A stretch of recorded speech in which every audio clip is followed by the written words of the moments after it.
É o Evangelho segundo Jesus, o Cristo, aquele que me ensina a andar livre. E para andar livre eu preciso aprender a perdoar. É o Evangelho da graça e do perdão. E eu quero ler hoje no Evangelho de Mateus, no capítulo 18, do verso 23 ao 35. Jesus vinha conversando com os seus discípulos sobre comunidade e perdão, vida com irmãos, amigos, companheiros de fé ou de existência, e em relação aos quais a gente se sinta ofendido. Aí Jesus manda procurar e falar e buscar resolver com verdade, com amor, com sinceridade, a pendência, se há pendência. O problema é quando não há nada pendente, é tudo subjetivo e ninguém tem nada a dizer porque ninguém cometeu nada contra ninguém. E aí Jesus disse, se você for conversar e ganhar o seu irmão, ele cair em si, vir que aquilo é uma loucura, não procede, amém, tu ganhaste o teu irmão. Se porém ele não te der ouvidos, toma contigo 2 outras pessoas que conheçam bem a história, para que pelo depoimento de 2 ou 3 testemunhas, toda palavra se estabeleça, acabe o disse-me disse, não foi bem assim, acabem as subjetividades com o testemunho objetivo de 2 outros. E assim, quem sabe, vocês terão uma chance de se compreenderem, ou de que alguém peça perdão e tudo volte ao normal, porque você está com a intenção de curar a relação. Por isso você está procurando seu irmão. E se ele não atender também nessa tentativa objetiva, então, se vocês frequentam o mesmo lugar comunitário, isso tem que ser informado ao todo para que vocês não fiquem vivendo num estado de dissimulação, de hipocrisia relacional, já que tem um de vocês que não quer resolver o assunto de jeito nenhum. E ele prossegue, falando no significado de se ligar pelo amor, pelo perdão, pela fé, e se desligar um dos outros. E como, quando é no caso de inimizades inexplicáveis ou de decisões subjetivas de querer mal, como o efeito espiritual disso é real. Então, não brinque de querer mal, porque o efeito disso é real. Reconcilie, pacifique, perdoe do fundo do seu coração. Em verdade, eu também vos digo que se 2 dentre vós sobre a terra concordarem, sinfonizarem a respeito de qualquer coisa que porventura pedirem, ser-lhes-á concedida por meu Pai que está nos céus. Qualquer coisa, se vocês estiverem em amor, se for um acordo do amor e da verdade, podem orar. Os reconciliados podem orar. Os irreconciliados, aquele que se mantém duro contra a reconciliação, pode orar o quanto queira, no céu não subirá, não chegará a sua oração. Só fala com Deus quem fala com os homens, quem está reconciliado com os homens, quem se nega sem motivo, sem plausibilidade, sem proporcionalidade, a não falar com os homens de maneira totalmente deliberada, também não tente falar com Deus, sua oração não será ouvida. Porque Jesus está presente aonde 2 ou 3 estão reunidos no nome dele. É ali que ele está. Então Pedro, aproximando-se, lhe perguntou: Senhor, até quantas vezes meu irmão pecará contra mim que eu lhe perdoe? Pedro aqui em Mateus é vago. No Evangelho de Lucas é quantas vezes no dia? Quantas vezes? Até 7 vezes no dia. Se ele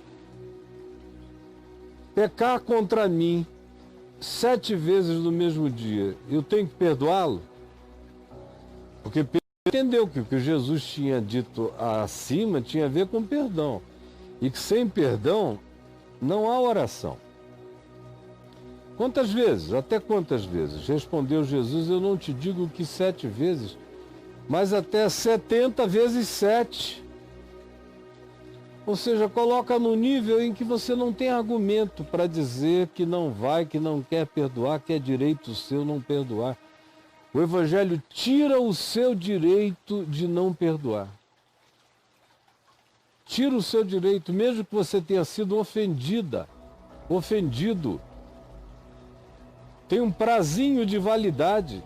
E se tentativas foram feitas e são feitas, e você continua com o coração fechado, tão fechado quanto esteja seu coração para o seu próximo, fechado estará o céu para as suas orações. Pedro entendeu o significado e disse, então não pode haver ódio, nem desavença, nem antipatias entre nós. Eu tenho que perdoar o meu irmão, passar por cima disso. E Jesus respondeu não só 7 vezes, mas até 70 vezes 7. Ou seja, vocês têm que aprender a existir num estado de perdão. O meu discípulo ativa o perdão no coração de modo que ele nem tem que perdoar. Aquilo que teria-se que perdoar já chega perdoado, já há uma disposição anterior de não deixar aquela raiz crescer no coração. Então ele conta uma parábola a respeito disso, que diz, por isso, significando dizer, por causa desse contexto de tudo que eu disse a vocês, é que eu afirmo que o reino dos céus é semelhante a um rei que resolveu ajustar contas com os seus servos. Um rei e os seus servos. E passando a fazê-lo, trouxeram-lhe um que lhe devia $10.000. Não tendo ele, porém, com que pagar, ordenou o senhor, o rei, que fosse vendido ele, a mulher e os filhos. Era assim na antiguidade. O endividado, se não podia pagar, ele mesmo com a sua família viravam commodities para serem vendidos como escravo para ressarcir a dívida. Isso é no 1º século. Naquele ambiente jurídico primitivo de Israel. Portanto, não tendo ele com que pagar, ordenou que fosse vendido ele, a mulher, os filhos e tudo quanto possuía, e que a dívida fosse paga. Era duro o negócio. Então o servo desse rei, prostrando-se reverentemente, rogou, implorou, sê paciente comigo, e eu tudo te pagarei.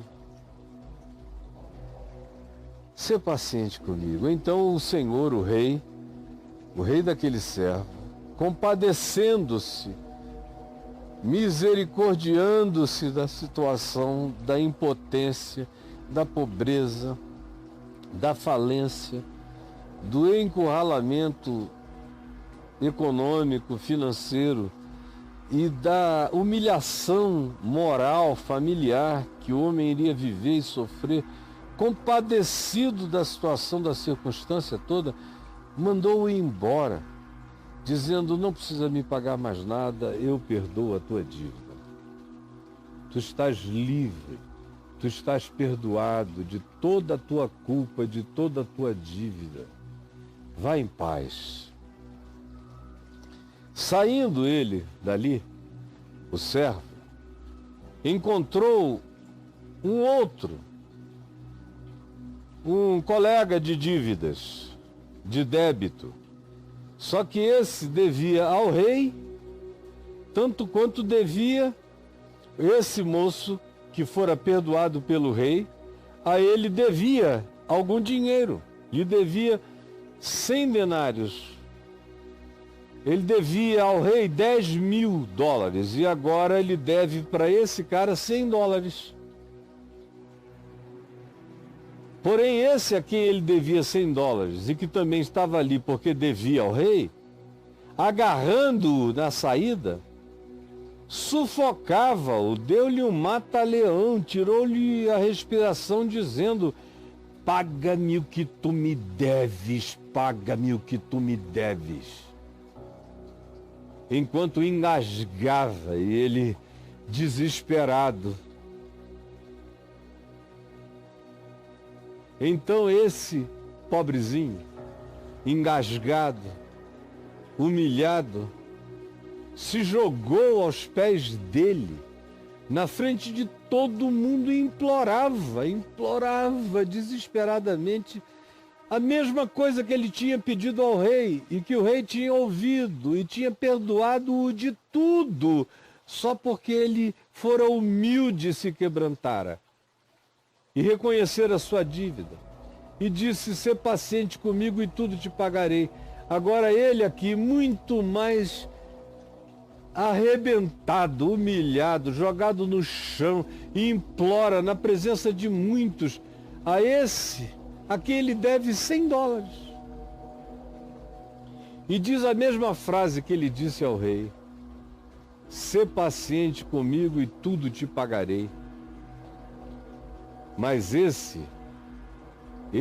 credor duro, que também devia para o rei, não quis acordo, não quis dar prazo, não quis dar chance, não quis dar tempo. De fato, não queria receber, queria praticar uma vingança perversa contra o outro.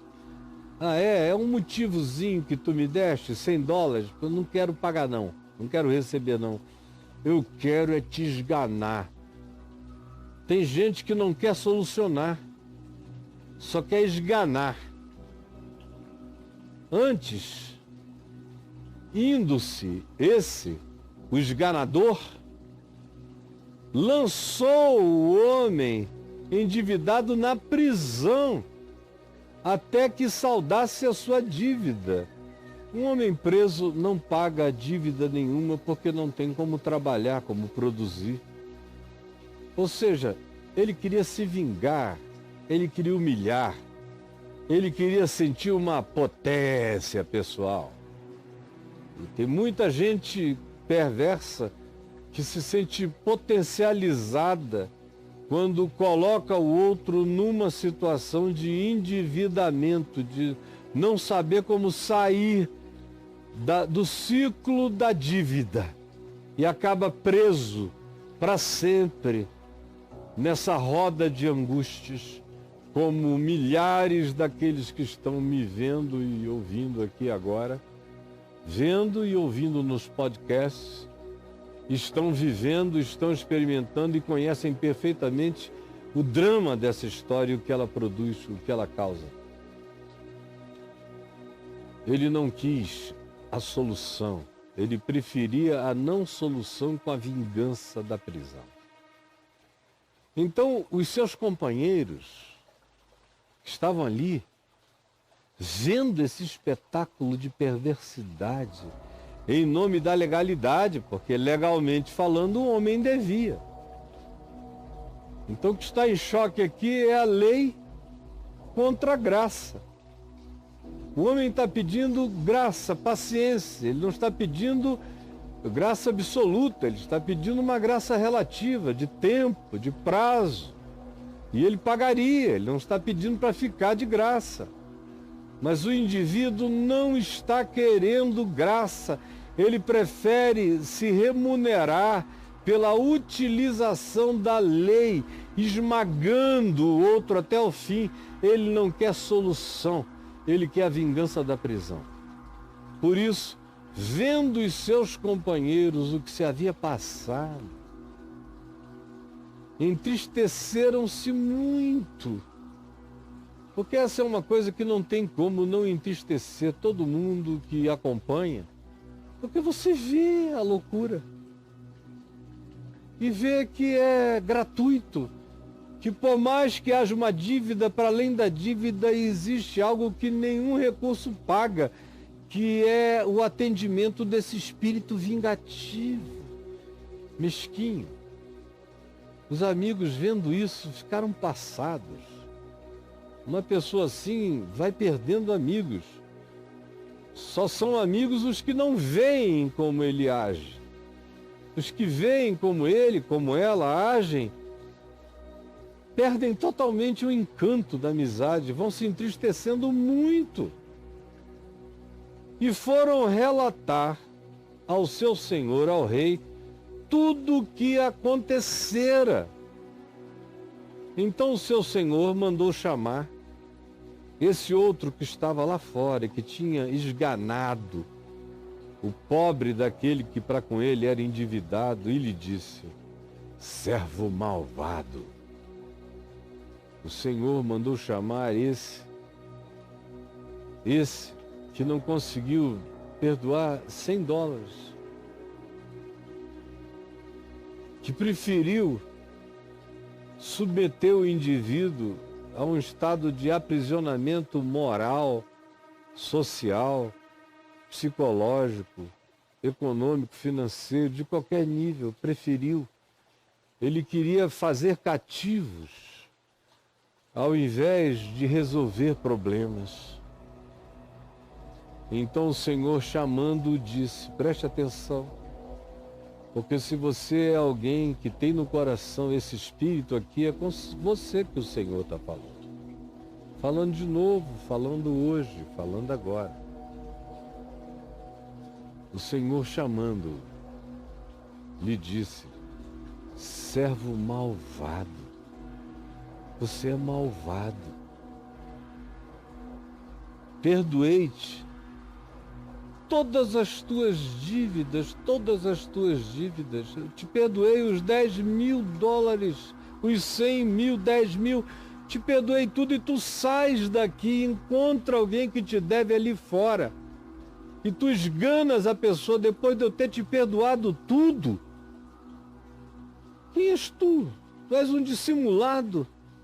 Tu vens aqui e me pedes para eu te perdoar, te dando tempo. Eu não te dou tempo, eu te eximo de toda dívida, te trato sem endividamento, te libero sem débito nenhum para comigo, e tu chegas ali fora e encontras alguém que te deve $100, e tu esganas, e ele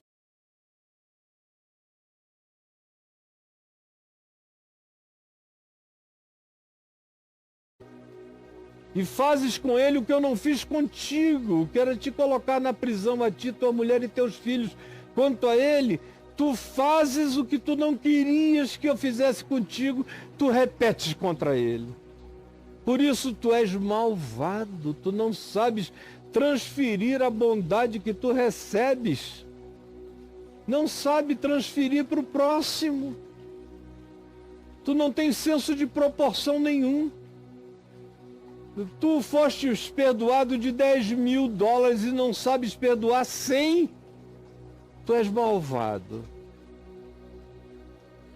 Eu perdoei tudo, só porque tu me suplicaste, só porque tu pediste uma chance. Para pagar, eu te eximi de pagar qualquer coisa. Não devias tu igualmente compadecer-te do teu conservo, que está no mesmo estado que tu estás, como também eu me compadeci de ti? Tu vieste aqui endividado e pediste prazo, e eu te eximi de tudo. Tetelestai, está consumado, não deves mais nada, está pago. Aí tu sais para a vida e encontras ali fora alguém que te deve uma fração insignificante do que tu me devias. Tu me devias 10 mil, ele te devia 100. E tu não o perdoaste. usando ele das mesmas palavras que tu usaste para mim e que em mim foram suficientes para te perdoar agora. Tu ouves a mesma coisa e esganas e manda prender. Tu és perverso. Tu não tens memória. Tu não tens gratidão. Uma pessoa sem gratidão fica má. Só as pessoas gratas sensibilizam seu coração. As pessoas que não têm gratidão mergulham na malvadeza cotidiana e não são capazes de repetir para o próximo o bem que têm recebido de outras instâncias superiores. Não transferem, se agarram aos seus pseudo-direitos, que nem existem quando comparados com o montante da bondade que você recebe todo dia. Não consegue transferir uma migalha para ninguém. Não consegue deixar para lá. Não devias tu, portanto, igualmente como eu te fiz, compadecer-te do teu servo, do teu irmão, como também eu me compadeci de ti? Perdoa as nossas dívidas, assim como nós perdoamos os que nos devem ou os que nos ofendem. Esse é o Espírito. Não devias tu igualmente compadecer-te do teu irmão que te deve, como eu me compadeci de ti, te perdoando tudo? Quem és tu? E indignando-se, o rei o entregou aos verdugos. O entregou aos verdugos. Era assim na antiguidade. E aí vem a tortura, o castigo, a opressão. Até que ele pagasse toda a dívida. Ia ficar apanhando na cadeia até pagar toda a dívida. Ninguém paga dívida na cadeia e apanhando e torturado e molestado. Jesus diz, é assim, cada um de vocês decide como a vida será. Cada um de vocês decide como a vida será.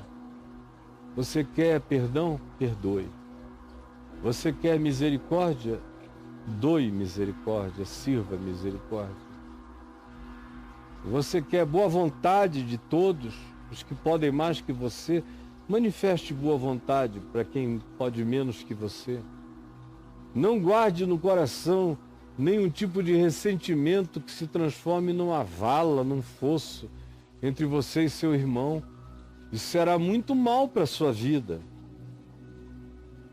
E se desse irmão você só recebeu bondades até hoje, pior ainda é a sua situação, vai ficando cada vez pior. E diante de Deus nem se fala. Diante de Deus a gente recebe o que propõe ao outro. A graça de Deus não faz com que eu, propondo o que é ruim para o meu próximo, continue a receber bondade e misericórdia divinos. Não. Acaba a graça como favor imerecido quando eu não aplico favores imerecidos ao meu próximo. A graça começa como favor imerecido, mas ela manifesta a sua completude, a sua maturidade, quando ela se transforma num princípio transferível. Quando o que eu recebi e que se transformou num princípio de favor imerecido, de misericórdia, de graça, de receber aquilo pelo que eu não paguei para ter, ao contrário, eu devi e fui perdoado. Esse é um valor que daqui para frente eu preciso transferir para todo outro próximo. Se eu quiser andar sob essa graça todo dia, eu preciso andar transferindo essa graça todo dia. Do contrário, os verdugos vão me encontrar. Verdugos psicológicos,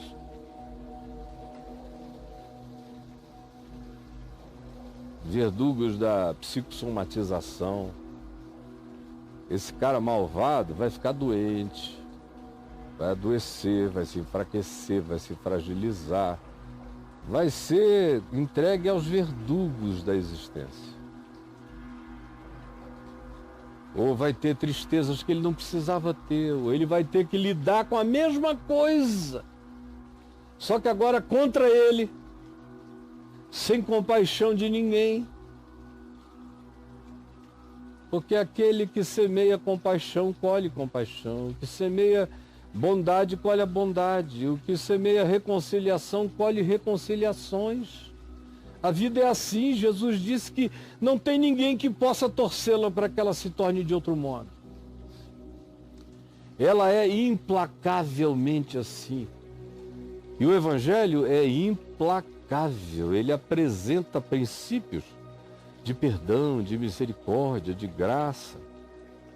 E aí o idiota fica pensando que ele pode continuar a andar na sua idiotice, na sua maldade, da sua falta de misericórdia, que tudo lhe irá bem só porque ele foi perdoado de algo.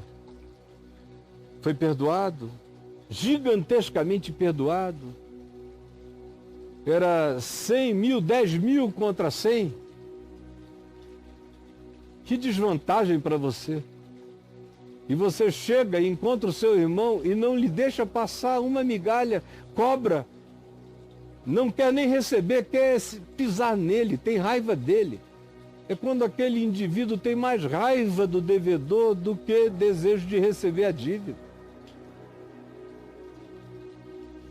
Não quer. E aí o Senhor o classifica, o diagnostica. Servo malvado, perdoei-te aquela dívida toda porque me suplicaste. Não devias tu igualmente compadecer-te do teu irmão, como também eu tenho me compadecido de ti, tido misericórdia de ti? Tu vais guardar isso até quando? Eu estou indignado contigo. Estou te mandando para os verdugos, te entregando aos verdugos, até que tu pagues até o último centavo da tua dívida. É isso que você quer? Olho por olho, dente por dente, conta por conta, acerto por acerto?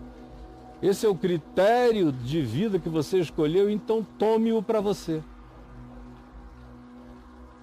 Assim também, Jesus conclui dizendo, assim também meu Pai Celeste, assim também meu Pai Celeste vos fará, inapelavelmente, se do íntimo do coração não decidirdes perdoar cada um ao seu irmão. Isso é muito pesado, cara. Assim também, do mesmo modo, o meu Pai Celeste vos fará, se não perdoardes cada um no íntimo o seu irmão. E se perdoa, vai e tira ele da cadeia, da miséria onde ele está, fica livre, segue em paz. Eu recebi perdão de Deus, eu tenho recebido misericórdia que eu não mereço todo dia. Eu sou sustentado pela graça todo dia. Por que eu vou reter graça, perdão, misericórdia contra o meu irmão, contra o meu próximo? Quem quer que seja ele. Por quê? Baseado em quê? Fazendo assim, eu anulo a graça de Deus em meu favor. Não transferindo graça na forma de misericórdia e de perdão,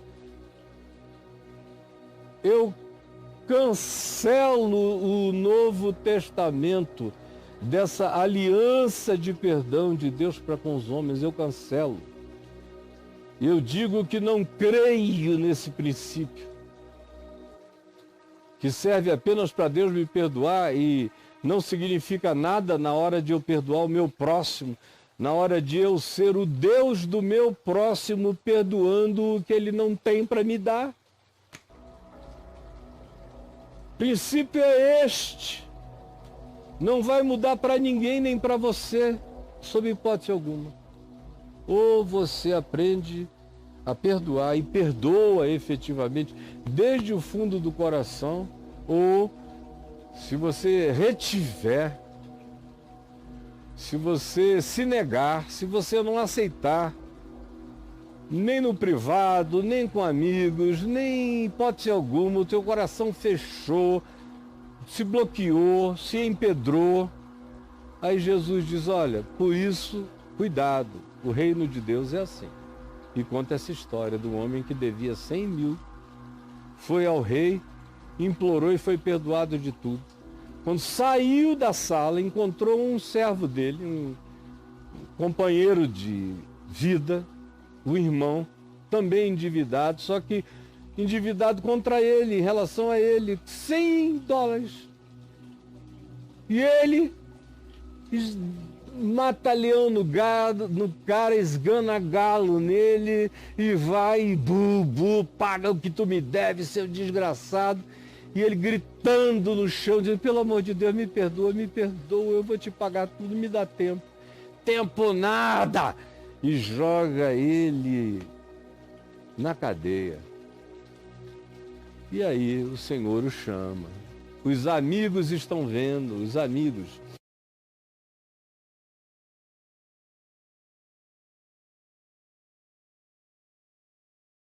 Observadores humanos. Eu estou falando de observadores espirituais. Estão vendo todo dia. Você pode não acreditar nesses amigos espirituais que estão vendo todo dia no mundo invisível. Pode não crer, não interessa. Não interessa se você não crê nisso. O que interessa é que isso é como isso é e vai cair em cima de ti, entendeu? Sua boba. Não interessa. Os amigos estão vendo. E estão reportando para o Pai Celeste como a graça de Deus na tua vida não se transfere, não se transforma em relacionamento, em perdão, em misericórdia, em humildade, em gesto fraterno, em acolhimento, em tempo, em solidariedade, nada. Os amigos estão contando e o tempo está esgotando. Vai chegar a hora em que o Pai Celeste vai te chamar.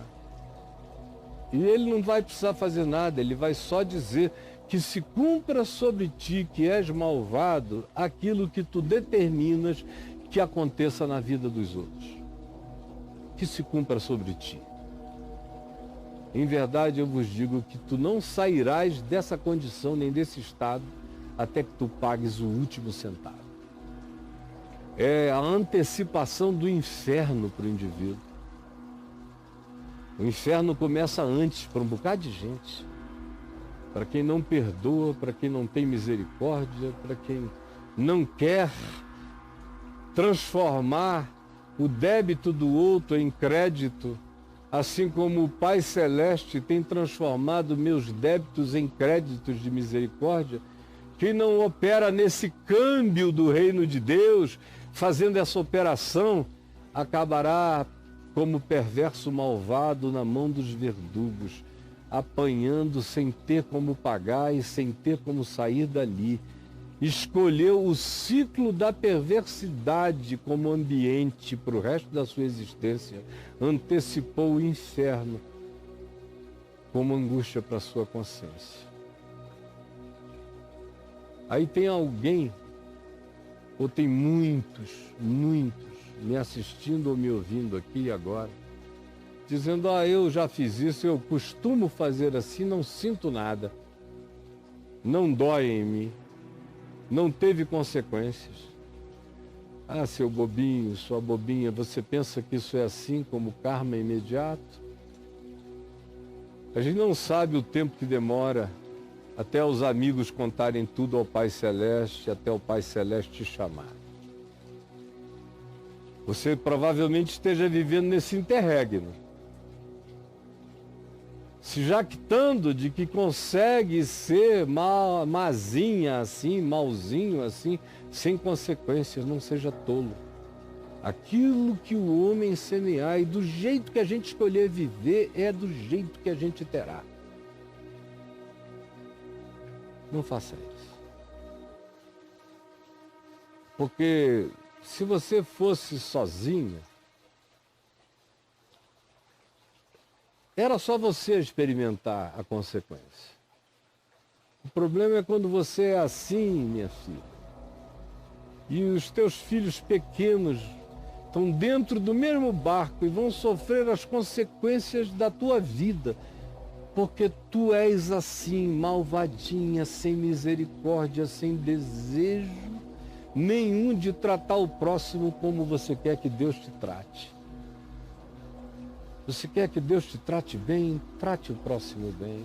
Você quer que o próximo te trate bem? Trate-o melhor ainda.